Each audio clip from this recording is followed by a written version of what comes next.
আহারে রাজনীতি, আমাদের দেশের রাজনীতি এবং শিক্ষা ব্যবস্থা এবং প্রশাসন যেভাবে আগেরকার সরকারগুলো ধ্বংস করে দিয়েছে এবং তার অবকাঠামোগুলি পুরোপুরি নষ্ট করে দিয়েছে, তার প্রতিফলন কিন্তু এখন আমরা দেখতেছি। গত 2 দিন আগে বাংলাদেশের যে কোনো এক প্রান্তরে আমাদের দেশের একজন অ্যাটর্নি জেনারেল তিনি একটা সমাবেশে গিয়েছিলেন। তার কর্মীরা ওইখানে বলতেছে, "স্যার, আপনি কোনো টেনশন করেন না, আপনার এই পুরো থানার কর্মী আপনার সাথে।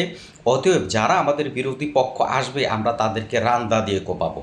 আর সেই অ্যাটর্নি জেনারেল বাহবা দিয়ে তাদেরকে উৎসাহিত করতেছেন, "হ্যাঁ, তোমরা এটাই করো, এভাবে করো তাদেরকে প্রতিহত করার জন্য, এবং তাদেরকে যাতে আপনার মাঠ পর্যায়ে তারা কাজ না করতে পারে তাদেরকে সেভাবে তোমরা শক্ত হাতে দমন করো।" আপনারা কি মনে করেছেন আসলে আমাদের দেশের যেই আইনি যত অবকাঠামো এবং ব্যবস্থা আমরা যাদের হাতে তুলে দিয়েছি, যেই বাংলাদেশের আদালতের সর্বোচ্চ পর্যায়ে একজন অ্যাটর্নি জেনারেল থাকতে পারে, তিনি আজকে দুনিয়ার স্বার্থের কারণে তিনি আইন পেশা ছেড়ে দিয়ে যখন রাজনীতিতে আসলেন, আসার পরে তার বক্তব্য চেঞ্জ হয়ে গেল।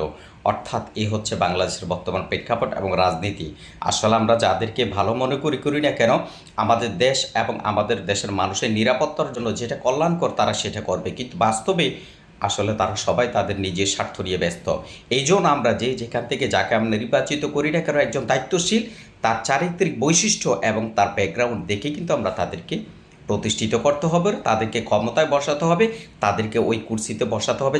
তাহলেই তারা পরিণত তাদের দেশের জন্য, দেশের মানুষের জন্য ভাববে, সেভাবেই কিন্তু তারা কাজ করবে।